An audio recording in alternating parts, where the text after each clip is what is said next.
उत्तरी हवा और सूर्य की कहानी। एक बार सूर्य और उत्तरी हवा में बहस छिड़ गई। उत्तरी वायु घमंडी और जिद्दी प्रवृत्ति की थी। उसे अपनी शक्ति पर बड़ा अभिमान था।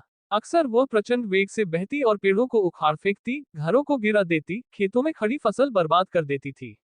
उसमें उपस्थित आर्द्रता झीलों और नदियों के पानी को जमा देती थी। बहस करते हुए वह सूर्य से बोली, मेरी शक्ति के सामने किसी का जोर नहीं चलता। मैं दुनिया में सबसे ज्यादा शक्तिशाली हूँ। मेरे सामने सब तुच्छ है। सूर्य नम्रता से बोला, मेरे विचार से हर किसी में शक्तियाँ भी होती हैं और कमजोरियाँ भी। इसलिए कोई खुद के सबसे शक्तिशाली होने का दावा नहीं कर सकता। खुद पर घमंड करना उचित नहीं है। हमें सबका सम्मान करना चाहिए और सबके साथ मिलजुल कर रहना चाहिए। उत्तरी हवा तुनक कर बोली, मैं तुम्हारी बात नहीं मानती। मैं सबसे ज्यादा शक्तिशाली हूँ और ये मैं तुम्हें साबित करके दिखाऊंगी। ऐसी बात है तो अपनी ताकत साबित करने के लिए तैयार हो जाओ। नीचे देखो, धरती पर एक व्यक्ति दुशाला उड़े पैदल जा रहा था। तुम उसकी दुशाला उसके शरीर से हटा दो, मैं मान जाऊंगा कि तुम सबसे ज्यादा शक्तिशाली हो। सूर्य उत्तरी हवा को चुनौती देते हुए बोला, इसमें कौन सी बड़ी बात है।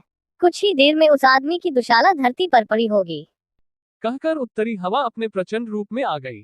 धरती पर धूल भरी आंधी चलने लगी, पेड़ पौधे लहराने लगे, सूखे पत्ते व अन्य सामान उड़ने लगे, मौसम ठंडा होने लगा।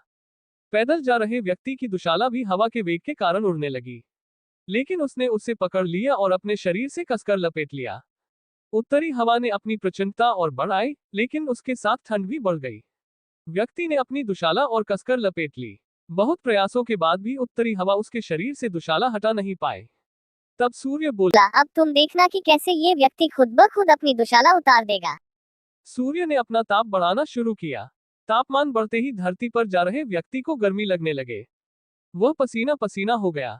फिर क्या, उसने खुद ही अपनी दुशाला उतार दी। यह देखकर उत्तरी हवा बहुत शर्मिंदा हुई। अपने घमंड के कारण उसे सूर्य के सामने नीचा देखना पड़ा।